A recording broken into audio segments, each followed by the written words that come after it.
중국 공산당의 위구르족 등 소수민족에 대한 인권유린은 어제 오늘 일이 아닙니다만 얼마 전에는 전직 중국 공안, 중국 경찰이죠. 이 중국 공안이 위구르족 수용시설에서 저질러지는 쇠사슬 구타와 성폭행 실태까지 폭로하고 나섰습니다. 망명 중인 전직 중국 공안 지양이라는 사람인데요. 4일 미국 CNN 방송과의 인터뷰에서 밝힌 내용입니다. 현재 중국 당국은 지난달 17일 발간한 백서에서 2014년부터 2019년까지 매년 130만 명의 위구르 노동자들에게 직업훈련을 시켰다고 인정하고 있는데요. 이 직업훈련소는 실은 강제수용소죠. 수감 인원만 최소 100만 명 이상으로 알려져 있고요. 위구르족이 살고 있는 신강 지역에 파견된 중국 공안만 15만 명에 달합니다. 경찰들만 15만 명이니까 이거 어마어마한 숫자입니다. CNN 인터뷰를 한 위구르족 전직 공안 장 씨는 신장 위구르 자치군의 집단 수용시설에서 고문이 수시로 이루어지고 있다면서 공안 요원들은 수감자들의 몸이 멍들거나 부어오를 때까지 발로 차거나 주먹으로 때렸다며 나도 수감자들이 바닥에 무릎을 꿇고 울음을 터뜨릴 때까지 폭행을 멈추지 않았다는 등 구체적인 증언을 했습니다. 장은 공안들은 수감자들을 쇠사슬로 묶어서 천정에 매달거나 전기 충격기로 충격을 가하거나 물고문을 했다면서 수감자에 대한 성폭력도 벌어졌다고 밝혔습니다. 이거 정말 끔찍한 일이군요. 우리도 몸을 가졌기에 몸을 가진 자들이 학대받는 것을 생각해야 되는데 이런 일들이 백일하에 백주대낮에 벌어지고 있다는 겁니다. 그러면서 장 씨는 일부 공안 요원은 고문을 업무의 일부로 생각하는 듯 했다면서 상당수의 공안들은 단순한 사이코패스일 뿐이었다고 말하기도 합니다. 특히 장은 중국 당국은 수감자들을 테러범으로 규정하고 있지만 이들 중에 실제 테러를 혹은 범죄를 저지른 사람은 없었다면서 이들은 평범한 사람들이었다고 했습니다. 그는 새로운 수감자가 들어오면 공안들은 테러 모의 혐의를 씌우고 폭력을 가했고 미성년자도 예외가 아니었다면서 이 과정에서 쇠사슬로 수감자들을 후려치거나 얼굴을 발로 밟기도 했다고 했습니다. 요컨대 위구르족 공포 통치를 위해서 무고한 주민을 잡아다가 때리고 죽이고 있다는 것입니다. CNN 보도에 나오듯 지앙의 폭로는 국제사회에서 확인된 사실과 일치합니다. 구체적인 고문의 방법도 국제인권단체인 앰네스티 보고서에 나오는 내용과 일치하죠. 지난 6월 발표된 160페이지 분량의 앰네스티 보고서는 수감자들의 증언을 바탕으로 작성된 것입니다. 국제사회는 중국 공산당의 반문명적 행위에 대해서 규탄하고 있고요. 미국은 지난해 의회에서 위구르 탄압 제재법을 만들었습니다. 수용소에서 강제 노역으로 만든 제품의 수입을 금지하는 경제 제재를 단행했죠. 한국 정권은 이럼에도 불구하고 한국 정권은 중국 공산당과 유착하고 상당수 한국민도 이런 권력을 지지하고 있으니 그야말로 어이없는 일입니다. 그런데 야만적인 중국 공산당의 세력 확장은 결국 한국민의 자유와 인권도 억압하고 박탈하게 될 수밖에 없다는 점을 잊어서는 안 됩니다. 이것은 이미 가정법이 아니라 현실이 돼버렸죠. 지난달 27일 태영호 국민의힘 의원실에 입수한 외교부의 재외국민 수감자 인권 침해 내역에 따르면 지난 6월 30일 기준으로 해외 감옥에 수감된 한국민만 1156명, 51개국에 1156명에 달합니다. 물론 북한에 억류되어 있는 인물들은 뺀 숫자고요. 그런데요, 해외 수감 재외국민의 국가별 비율을 따져보면 일본이 38%로 가장 많았고 그 다음 중국이 비슷하고 미국 순서로 나옵니다. 특히 중국에서는 감옥에서 전기 곤봉으로 고문을 당했다거나 공안이 체포 조사 과정에서 폭력을 행사했다는 등 심각한 인권 유린 증언이 잇따르고 있습니다. 중국 당국은 규율을 위반하는 수용자에 대해서는 가스총, 삼단봉, 전기 곤봉을 사용해서 제압한다고 하면서도 구체적인 고문 사실은 인정하지 않고 있지만은요. 어쨌든 이런 도구들을 사용하면서 수감자들을 통제한다는 것 자체는 인정하고 있습니다. 테이올이 보고한 사례에 따르면 지난 3월 중국 감옥에 갇혀 있던 A씨는 수감된 지 1년 만에 한국에 있는 부모와 통화할 수 있었다고 하는데요. A씨 부모는 수학이 넘어 A씨가 횡설수설하면서 이상한 말을 하는 등 과거와 달라졌다는 걸 느꼈다고 합니다. 이에 부모는 A씨가 중국 교도소에서 전기고문 폭행 등 인권유린으로 정신이 이상해졌다고 국민신문고에 민원을 제기하기도 했었죠. 물론 전혀 해결되지는 않았지만요. 끔찍한 상상입니다만 한국에서 친중 권력이 연장된다는 것은 한국민 전체의 비극을 의미합니다.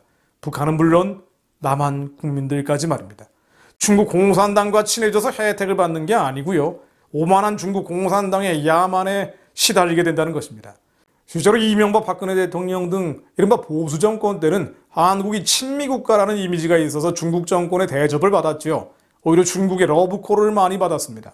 그러나 문재인 정권은 중국 공산당에 대해서 알아서 기는 굴종족 행태를 보이고 있고요. 이게 갈수록 심해지다 보니 중국 방문 시에 혼밥이라든가 혼자 먹는 밥이라든가 수행기자 폭행 같은 수많은 외교적 결례를 우리 스스로 자초하고 있습니다. 한국 방공식별구역과 서해바다 침범이 더 많아졌고요. 수감된 한국민에 대한 야만적 대우도 더 심해지고 있습니다. 국가가 허약한 경멸의 대상이 되다 보니 국민도 한몫으로 멸시받는 것입니다. 사실 중국이 크니까 알아서 기는 21세기형 4대주의는 진실과는 거리가 먼 착각, 잘못된 생각에 기초한 것입니다. 한국은 시기적 강점과 지리적 강점을 모두 가지고 있다는 걸 잊고 있는 거죠.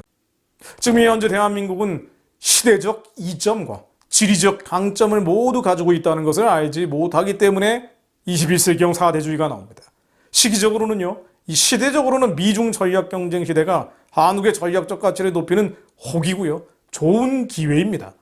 지리적으로는요, 한반도는 해양 세력과 대륙 세력 모두와 딜을 할 수 있는, 거래할 수 있는 위치에 있습니다.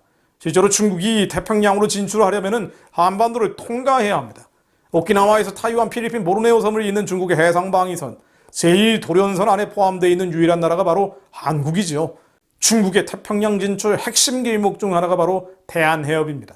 대한해협이 봉쇄되면 중국은 어려워집니다. 또 국내 군사기지들은 중국의 심장부를 최근거리, 최단거리에서 겨눌 수 있습니다. 사드 배치에 대한 민감한 중국의 반응은 대표적인 예죠. 요컨대 서양에 있는 국가들은 동성애와 음란으로 교회들이 무너지고 하나의 경제 권역을 만들어가고 있고요. 중국, 러시아 등 북방에서는 와이역으로 교회들을 파괴하면서 전체주의 방식으로 연합해가지만은요, 세상 끝으로 향하는 이때 한국의 전략적 가치를 활용해 간다면 한민족 교회는 오직 하나님의 아는 백성이 되어 강하여 용명을 바라며 주님 오실 길을 예비할 수 있을 것입니다. 주님의 그 뜻을 이루기 위해서는 서구사회를 잠식해가는 동성애 음란의 현상을 명확히 보는 것이 필요한 것처럼 중국의 야만적인 실체에 대해서 분명한 이해를 해야 합니다. 또한 패배주의적인 열패감, 열등감을 극복해야 합니다. 중국은 한반도 통일에 도움이 되는 게 아니라 회방하고 방해하는 세력이라는 진실을 알아야 하고요. 북한의 핵 개발을 막는 게 아니라 막는 척할 뿐이라는 진실도 깨달아야 합니다. 또한 중국에 대한 당당한 자세가 중국 시장을 잃는 것이 아니라는 것을 분명히 알아야 합니다. 또한 선교하는 한민족 교회를 향한 하나님의 약속이 실제의 기업이 될 수 있도록 죄악된 자가 철저히 부서진 오직 어린 양만 따라가는 거룩한 세대가 일어나야 합니다. 거룩한 세대, 머리가 발달된 소위 엘리트 가운데 북한 구원과 복음 통일의 거룩한 사명을 이루는 자들, 오직 예수만 부르면서 오직 예수만 따라가는 자들이 일어나야 합니다. 하나님, 저희에게 지혜와 계시의 신을 충만히 내려주시어 주님을 더 알게 하옵소서. 주님의 뜻을, 하나님의 뜻이 어디에 있는지, 이 시대와 이 역사 속에서 하나님의 뜻이 어디에 있는지 하나님 저희로 알게 하옵소서. 주님은 한 명이라도 멸망치 않고 구원에 이르게 되기까지 바라고 계시니 저희 또한 주님의 마음, 예수 그리스도의 심장 안으로 더 깊이 들어가게 하시고 이 민족, 이 백성 가운데 주님의 긍휼과 사랑의 마음을 품은 자, 북한 동족과 중국 인민과 열방의 구원의 마음을 품은 자들이 지도자들 가운데, 엘리트들 가운데, 지식인들 가운데 일어나게 하옵소서. 누구든지 주의 이름을 부르는 자는 구원을 받으리라는 말씀처럼 오직 예수의 이름을 부르는 자들, 남마처럼 얽혀있는 이 나라와 민족의 모든 시련을 오직 예수의 이름을 부르며 돌파하는 자들이 일어나게 하옵소서. 저희가 먼저 그런 자들이 되게 하시고 끝없이 예수의 이름을 부르며 승리하는 자들, 모든 어둠의 역사를 멸하고 우리 안에 죄악의 역사를 멸하고 하나님의 뜻을 하늘에서처럼 이 땅 위에 이루게 하옵소서. 예수 그리스도 이름으로 평양의 우상 체제를 평화적으로 정리해 주옵소서. 살아나서 저희들이 먼저 영적으로 살아나서 북한 동족이 만주로 연해주로 복음 들고 달려가게 하옵소서. 200만 조선족이 다시 복음 들고 중원으로 퍼져가게 하옵소서. 한반도가 공산주의 유물론에 뒤덮이는 것이 아니라 복음의 역전극이 일어나게 하옵소서. 하나님, 모든 감춰진 부패와 비리들이 대장동 사건을 비롯한 모든 감춰진 부패와 비리들이 다 폭로되게 하시고 복음의 역전극이 내년 3월 대통령 선거를 앞두고 대한민국 위에 일어나게 하옵소서. 예수 그리스도 이름으로 기도드립니다.